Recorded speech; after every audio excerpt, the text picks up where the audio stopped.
రమణ మహర్షి గారి సజీవ గురువులో అద్భుత మౌన భూమి అని ఒక చాప్టర్ చూస్తున్నాం మనం.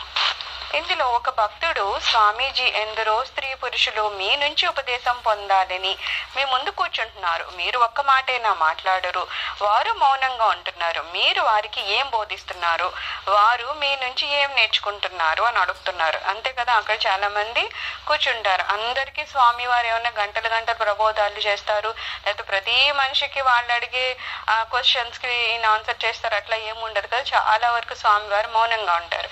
మరి అలా మౌనంగా అంటేనే వాళ్ళు ఏదో అడగడానికి కదా వచ్చారు, వాళ్ళు ఏం తెలుసుకుంటున్నారు, మీరేం బోధిస్తున్నారు ఆ మౌనంలో అడిగినప్పుడు భగవాన్ ఏమంటున్నారట, మీరు నన్నెందుకు అడుగుతున్నారు, బోధించడానికి ఇక్కడ ఎవరైనా ఉన్నారా అని అన్నారట. ఇక్కడ స్వామి ఏమంటున్నారు, మీరు నన్నెందుకు అడుగుతున్నారు, ఇక్కడ ఎవరైనా బోధించడానికి ఉన్నారా? ఎందుకంటే స్వామి చెప్పే ఆలోచనలో లేకపోతే ఆయన మార్గంలో ఏముంటుందంటే, నాలో ఉన్న ఆత్మ అంతటా ఉన్న ఆత్మ ఒకటే. సో ఇక్కడ అడిగే వాళ్ళు వేరు, చెప్పేవాళ్ళు వేరు, అనేవాళ్ళు లేరు అనేది రమణ మార్గము, రమణ స్వామి బోధించే మార్గం అన్నమాట. అయితే ఏమంటున్నారు, ఇక్కడ ఉన్న ఆత్మ అంతటా ఉన్న ఆత్మ ఒకటే కాబట్టి ఇక్కడ ఎవరైనా వేరేగా వింటున్నారా, వేరేగా బోధిస్తున్నారా? అందుకని వెళ్ళి వాళ్ళనే అడగండి, వాళ్ళు ఇక్కడికి వచ్చి ఏమి పొందుతున్నారో, ఎందుకు వస్తున్నారు అని అన్నారు. అప్పుడు భక్తుడు ఏమడుగుతున్నాడు, అయితే మీ ముందు మౌనంగా ఇంతమందికి ఎందుకు సహనంతో వేచి ఉంటున్నారు? ఇక్కడ బోధించడానికి ఎవరు లేరు కదా అంటే, ఈ అడిగే భక్తుడికి అంత స్థాయి ఉండకపోవచ్చు, అతనికి అర్థం కాకపోవచ్చు.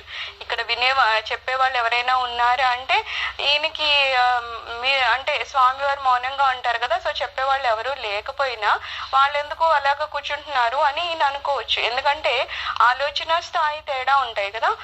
ఒక జ్ఞాని ఆలోచన విధానానికి, ఒక భక్తుడి ఆలోచన విధానానికి, సాధనలో కాసింత ముందుకు వెళ్ళిన వాడికి, ఇంకా సాధన స్టార్ట్ అయిన వాళ్ళకి అందరి ఆలోచన సరళి వేరే వేరేగా ఉంటుంది. అందరికీ పూర్తి జ్ఞానం ఏమీ వచ్చేది కదా. అందుకని స్వామి వారు ఇక్కడ చెప్పడానికి ఎవరైనా ఉన్నారా అనగానే అతనికి ఏమర్థమైంది, ఇక్కడ స్వామివారు మౌనంగా ఉంటారు కదా, ఇంకా చెప్పేవాళ్ళు ఎవరు లేరు కదా అని ఆయనకు అర్థమైంది. కానీ మనకి ఒకవేళ గురువు అనుగ్రహం ఉంటే మనకేమర్థమవుద్దంటే, నాలో ఉన్న ఆత్మ అంతటా ఉన్న ఆత్మ ఒకటే అయినప్పుడు ఇక్కడ చెప్పేవాళ్ళు వేరు, వినేవాళ్ళు వేరే ఎవరైనా ఉన్నారా? అందుకని ఇక్కడ ఏమీ మాట్లాడాల్సిన అవసరం లేకుండా మౌనంగా ఉన్నాను అన్నట్లు ఆ స్వామి వారి ఆన్సర్ అయ్యి ఉండవచ్చును. అయితే భక్తుడు ఏం అడుగుతున్నాడంట, మరి అలాంటప్పుడు చెప్పేవాళ్ళు ఎవరు లేకపోతే ఎందుకు వాళ్ళు సహనంగా కూర్చున్నారని. అప్పుడు భగవాన్ అన్నారు, ఈ ప్రశ్న అక్కడ కూర్చున్న వారిని అడుగు అని తనని చూపిస్తూ ఆ ప్రశ్న ఇక్కడ ఎందుకు ఉంచుతున్నారు అన్నారట. ఆయన ఎప్పుడు తన శరీరాన్ని చూసుకొని నేను అని అనరన్నమాట. శరీరాన్ని చూపిస్తూ నేను అనేది ఏంటి, అజ్ఞానంతో మనం అనాత్మని నేను అనుకునే స్థాయిలో ఉన్నప్పుడు జరిగేది. కానీ స్వామి వారు ఆత్మే నేను అనే స్థాయికి వెళ్ళి ఉన్నారు కాబట్టి ఆయన ఎప్పుడు ఆ శరీరాన్ని చూపించుకొని ఇది నేను నేను అనేవారు కాదనమాట. ఆయన ఎప్పుడు శరీరాన్ని చూపించేవనేవారు ఇది అని అనేవారు అనమాట.